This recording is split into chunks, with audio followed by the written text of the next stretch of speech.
नमस्कार, कंज्यूमर अड्डा में आपका स्वागत है। आपके साथ मैं हूं विपिन भट्ट और आज बात करेंगे आपके होम लोन की। पिछले कुछ दिनों से कई लोगों ने कई सारे एडवर्टाइजमेंट टीवी में अखबारों में देखे होंगे जहां पर होम लोन 8.5% कहीं उससे भी कम पर ऑफर किया जा रहा है। वैसे कई लोग हैं जिन्होंने पिछले 2 साल के अंदर ढेर सारा होम लोन लिया।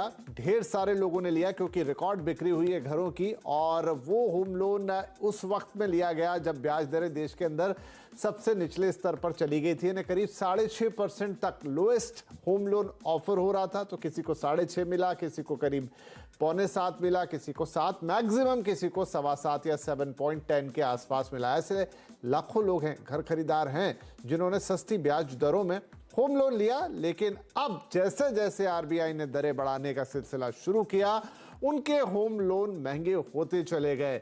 और अब यह हालत है कि या तो किसी की ईएमआई बढ़ी है, और अगर ईएमआई नहीं बढ़ी है तो टेन्योर बढ़ गया है।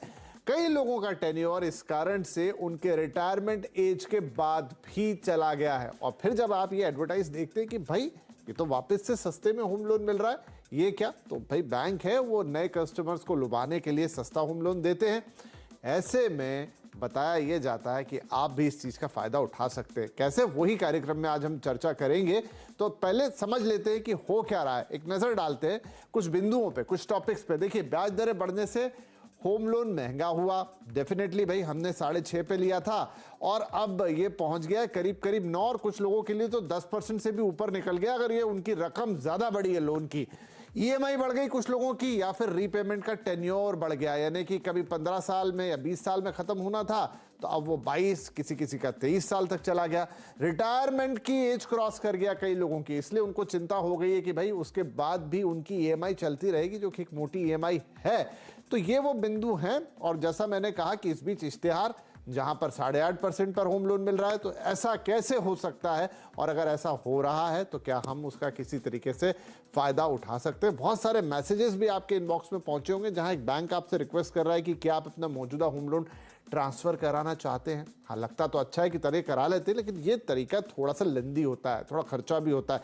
यही आज सारी बातें करेंगे कि अगर आपका होम लोन महंगा है, आपको लग रहा है, और कहीं सस्ता होम लोन अवेलेबल है, आपका अपना बैंक उसे सस्ता दे रहा है, तो उसमें आप क्या कर सकते हैं, कैसे उसे सस्ता करवा सकते हैं। इसीलिए आज हमने कुछ खास मेहमानों को भी आमंत्रित किया है, कार्यक्रम में शामिल हो रहे हैं ऑप्टिमा मनी मैनेजर्स के एमडी पंकज मटपाल, rupeapesa.com के एमडी मुकेश पांडे और इंडियन इन्वेस्टर फेडरेशन के डायरेक्टर रजत धर। आप सबका बहुत बहुत स्वागत है। पंकज साहब, आपसे शुरू करते हैं। पहली बात तो ये कि ऑल ऑफ सडन ये 8.5% पे होम लोन की जो एडवर्टाइज आने लग गई, तो क्या बैंक्स को ये मार्च क्लोजिंग करनी थी, ज्यादा कस्टमर्स खींचने थे, इसलिए उन्होंने नए लोगों को सस्ता लोन ऑफर करना शुरू कर दिया? जी नमस्कार, बिल्कुल सही कहा आपने। देखिए, क्या होता है कि एक बोरोइंग कॉस्ट होती है। अब अगर हम बात करें कि रेपो रेट बेस्ड लोन है, तो रेपो रेट जैसे ही बढ़ेगा आपकी लोन की ईएमआई बढ़ेगी, आपका इंटरेस्ट रेट जो एप्लीकेबल है वो भी बढ़ेगा। तो जब 4% रेपो था, तो उस वक्त पर आपको अगर 6.5% या 7% पर लोन मिल रहा था, तो मतलब जो बैंक का मार्जिन है वो 2.5 से 3% हो गया। अब उस वक्त पर क्योंकि 6.5% काफी सस्ता लग रहा था, 7% भी कम लग रहा था, तो आपने कभी कहा नहीं कि 2.5%, 3% जो स्प्रेड है, जो मार्जिन है वो ज्यादा है, आप कंफर्टेबल थे। अब क्योंकि रेट, अब रेपो, हम चाहे वो रेपो रेट की बात करें या फिर रिटेल प्राइम लेंडिंग रेट, जो कि नॉन बैंकिंग फाइनेंस कंपनीज हैं, वो आपको आरपीएलआर के हिसाब से लोन देती हैं, या फिर एमसीएलआर बेस्ड हो, पर किसी भी केस में जो कॉस्ट ऑफ बोरोइंग है उसके हिसाब से आपका जो लोन का रेट तय होता है वो उसके आधार पर होता है। तो इस वक्त पर जब हम बात करें 8.5, अब मान लीजिए 6.5% का रेपो है और आपको 8.5% पे ऑफर किया जा रहा है कि मार्जिन जो है वो बैंक ने कम कर दिया, 2% पे देने की बात कर रहे हैं।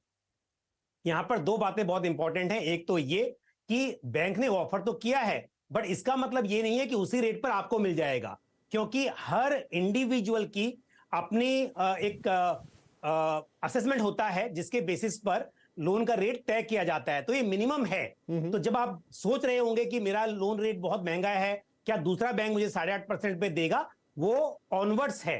तो आप ये जरूर देखिए कि आपके लिए पहले किस रेट पर एप्लीकेबल था और अब क्या हो सकता है। आप किस तरह के व्यवसाय में हैं, या फिर आप गवर्नमेंट सर्विस में हैं या प्राइवेट जॉब में हैं, आपका सिविल स्कोर कैसा है, इन सब बातों के आधार पर आपका लोन का रेट तय होता है। लेकिन अगर हम बात करते हैं मार्जिन की, तो मैं एक बात जरूर कहूंगा कि अपने ही बैंक से आप बात कर सकते हैं कि वो कैसे उसको कम किया जा सकता है। बड़ी तय है कि लोन के जो रेट ऑफ इंटरेस्ट है, वो जो मार्जिन है उसमें फर्क है, जिसकी वजह से नए कस्टमर को कम पर और पुराने कस्टमर्स को जिनका पहले से वो जो स्प्रेड है, मार्जिन है, बढ़ा हुआ है, उसकी वजह से उनको महंगा मिल रहा है। जी चलिए, बिल्कुल। तो मैं हमारे तमाम दर्शक जिनको शायद थोड़ा मार्जिन स्प्रेड के बारे में आइडिया नहीं है, तो उनको एक सरल शब्दों में जो पंकज जी कह रहे हैं उसका बस इतना एक्सप्लेनेशन है कि देखिए, अब आप सब जानते हैं कि रेपो रेट से जुड़े हुए हैं हमारे होम लोन के रेट। और रेपो रेट जब 4% पे था, 6.5 पे मिल रहा था ना, 2.5% रेपो से ऊपर, वो 2.5% आप उसे मार्जिन कह लें, स्प्रेड कह लें, समझ लीजिए वो बैंक आपसे एक्स्ट्रा लेता है, अपना खर्चा निकालता है, अपना मुनाफा निकालता है, और उसमें उसके लिए जो भी कुछ उसकी कमाई होती है वो होती है, वही वो कम ज्यादा करके आपको एडजस्टमेंट करता है। आप 6.5% पर रेपो रेट आ गई आरबीआई की तरफ से, तो कहीं वो 2.5% मार्जिन रख रहा है, कहीं 2 रख दे रहा है, तो फिर वो आपको सस्ता दिखता है। ये नए कस्टमर खींचने का तरीका भी होता है, राइट। रजत धर साहब, तो अब ये 2 ऑप्शंस हो गए आपके सामने। कई एसएमएस आपके लोगों के पास आ रहे हैं, या कई एडवर्टाइजमेंट हो रहे हैं कि आप अपना, या फिर लोगों को फोन मिलता है कि भाई आपको क्या अपना होम लोन स्विच करना है। एक ऑप्शन तो ये है, और दूसरा पंकज जी जो बता रहे हैं कि भाई आप अपने बैंक से बात कर ले। अब थोड़ा एक एक करके डिस्कस करते हैं। अगर आपको स्विच करना है, क्या स्विच करना इतना आसान होता है? जैसा पंकज जी ने भी कहा कि कोई मिनिमम दिख रहा है 8.5%, बहुत कंडीशन डिपेंड करेगी कि आपको क्या मिलेगा। और जितना हम जानते हैं, स्विच करने का भी एक कीमत होती है, कॉस्ट देनी पड़ती है आपको। बिल्कुल सर, मैं इसमें आपको ये बताना चाहूंगा कि जब हम होम लोन रेट का जो इंटरेस्ट है और वो बचाना चाहते हैं, उसमें पहली बात है, हमारे में एक बायस है जिसमें से हम ग्रस्त हैं सभी, जिसको कह सकते हो आप मिडिल क्लास बायस। अब आप कहेंगे मिडिल क्लास बायस क्या है? हम कह रहे हैं हमें कॉस्ट बचाना है, 2% का या 2.5% का या आधा % का, या रेट ऑफ इंटरेस्ट मुझे 8.5 की जगह 8% मिल रहा है, मैं जंप कर रहा हूं।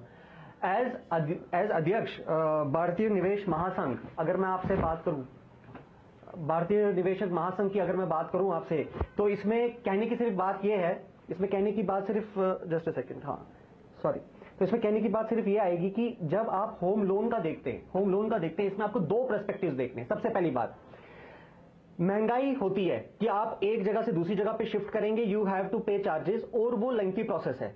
कोई भी बैंक का बंदा आपके घर आके करेगा नहीं, आपको जाना पड़ेगा, आपको लेटर लेनी पड़ती है, लोन ट्रांसफर कराना पड़ता है, 2-2.5% का होता है।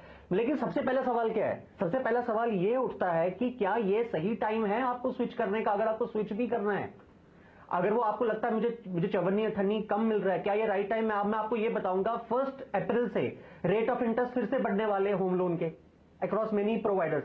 अगर 1 अप्रैल से रेट ऑफ इंटरेस्ट बढ़ जाएंगे, और अभी तक हम एक्सपेक्ट कर रहे हैं कम से कम 3 या 4 बार और बढ़ेगा, बिफोर सितंबर में फ्लैटन होंगे।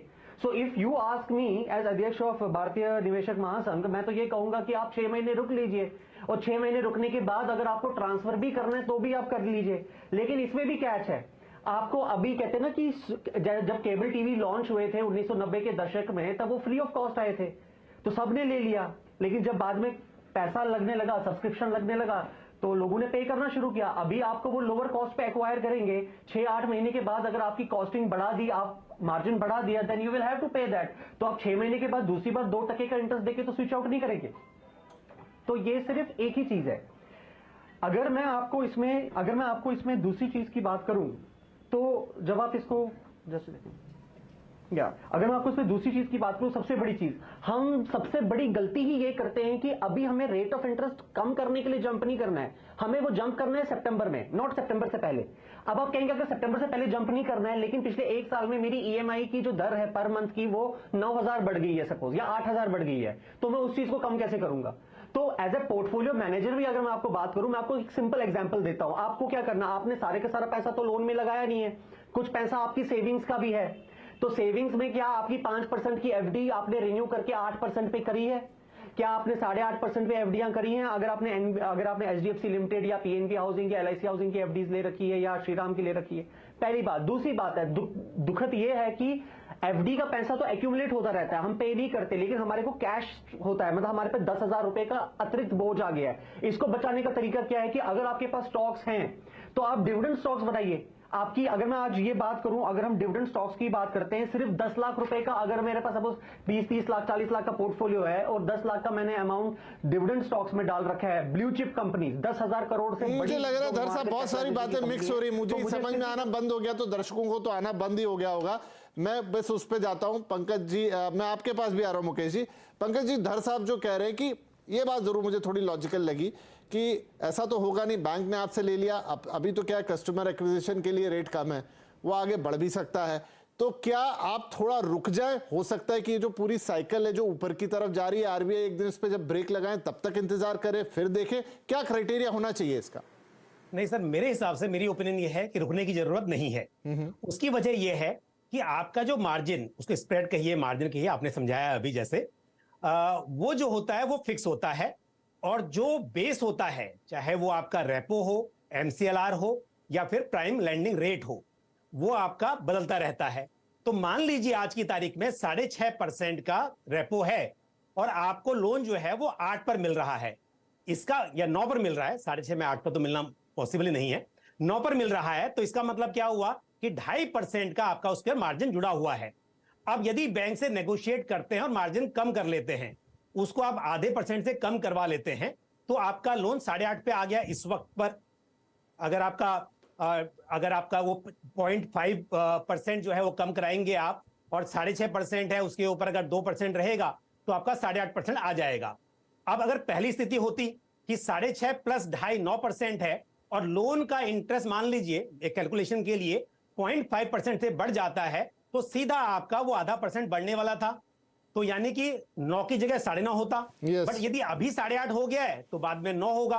तो सिंपल सी बात है, यदि आप अपने मार्जिन अभी कम करा लेते हैं, तो जब भी रेट ऑफ इंटरेस्ट बढ़ेगा, आपको वो आधा %, 1% जितना भी कम होके मिल रहा है, वो हमेशा मिलता रहेगा। तो मेरे हिसाब से आपको वेट करने की जरूरत नहीं है, आप इस वक्त पर ही अपना जो मार्जिन है उसको घटाएं, ताकि जब भी बेस बढ़े तो कम से कम आपका मार्जिन कम होगा, तो उसी अनुपात में आपको उसका जो बढ़ोतरी होगी उस अनुपात में होगी। तो इसके लिए मेरे हिसाब से इंतजार करने की जरूरत नहीं है। ठीक है मुकेश साहब, जो मेरा एक प्रश्न था कि